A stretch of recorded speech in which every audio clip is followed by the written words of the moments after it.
der er 2 typer sager. Der er en type sager, hvor der nok ikke er nogen tvivl om, at børnene de skal tvangsfjernes. Og hvor det bare betyder meget for folk, at man har mulighed for at stride imod ved at køre de her sager her, og på den måde sådan få lidt afløb for ens frustrationer imod systemet og det hele. Så er der en anden type sager, hvor man kan sige, at det her det er en gråzone, hvor det sådan er lidt uklart, hvad er egentlig op og ned på det her rent juridisk. Måske kan de her forældre få deres børn hjem enten med det samme eller lidt senere. Og det er klart, der er det jo en helt anden præmis, man arbejder ud fra, når det er det, der er virkeligheden. Hvis man sådan skal differentiere det lidt, så er måske det 50-50. Halvdelen af sagerne er måske per definition ret håbløse i juridisk forstand, hvor man er mere ind over på den måde, som jeg først beskrev. Og den anden halvdel, der bliver man udfordret som advokat. Og det er dejligt, fordi det er der, man kan gøre en forskel.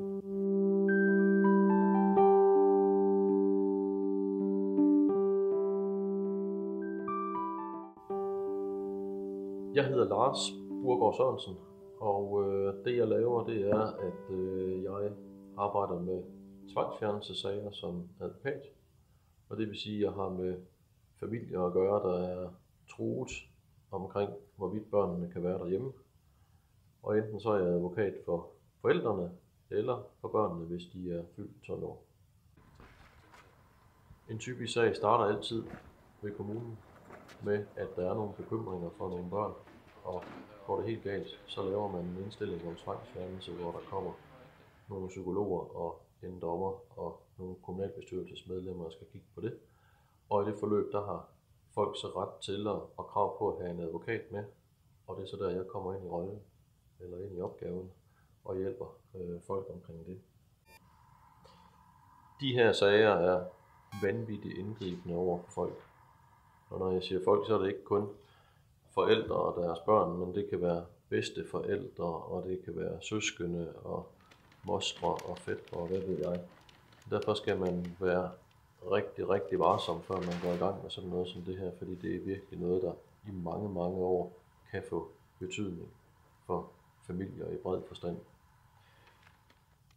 Og jeg må nok sige, at jeg kan jo også selv en gang imellem blive meget påvirket af de her sager her, specielt når der er tale om sager, der sådan ligger på grænsen, og man ikke ved, om det nu går den ene vej, eller det går den anden vej. Fordi når afgørelserne de kommer, jamen, så hænger følelserne uden på tøjet, og folk kan græde, og folk kan bryde sammen. Så det skal man være klar på, at det er bare en del af jobbet. Jeg har selv 2 teenagebørn. Heldigvis så synes jeg, at jeg kan holde mit arbejde adskilt fra det at være sammen med mine børn, sådan at tingene ikke griber ind i hinanden. Når det så er sagt, så skal man være klar over, at det jeg laver, det er arbejde, hvor man er på, udover bare fra 8 til 4. Det er sådan, at tvangsfjernelsessituationer kan opstå i weekenderne og om aftenen, og derfor så skal man bare være klar til at kunne hjælpe folk, når der er brug for det. For mig der er det blevet en, man kan sige, rutine. Jeg ved, at det er sådan, jeg skal arbejde med de her sager, hvis det fungerer. Og jeg kan jo mærke, at det er det, kunderne også forlanger.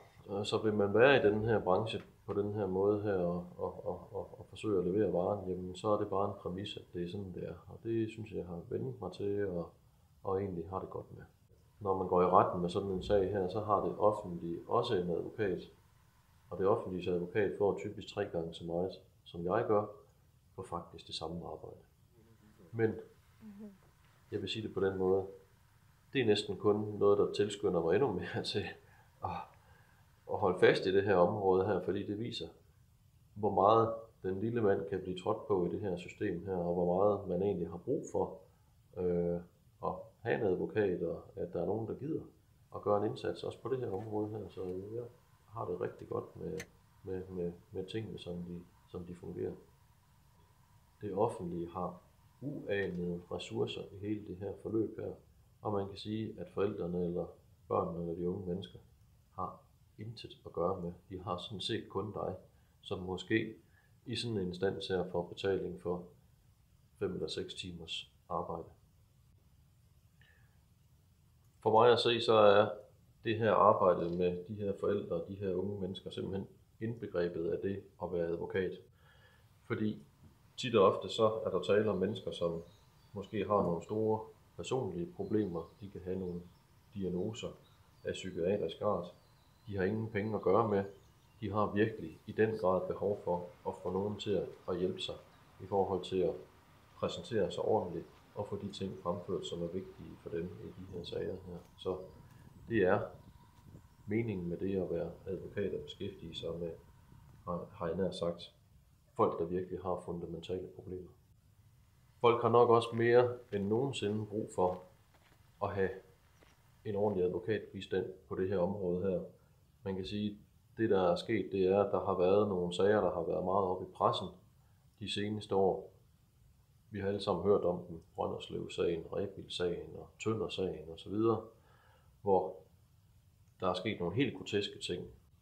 Det har så haft den konsekvens, at man på forskellige områder har strammet lovgivningen og virkelig sat retssikkerheden under pres for de her forældre her. Og det betyder, at det er mere vigtigt end nogensinde, at der bliver givet en god hjælp til dem, når de her sager kommer op, og man virkelig sørger for, at forældre bliver hørt på en fornuftig og god måde. Jeg synes, det er kommet for langt ud. Jeg synes, man har givet køb på for mange principper retssikkerhedsmæssigt, fordi man har valgt at sige, jamen altså hellere næsten tvangsfjerne et barn for meget, end et barn for lidt. Og det er jeg måske ikke helt enig i.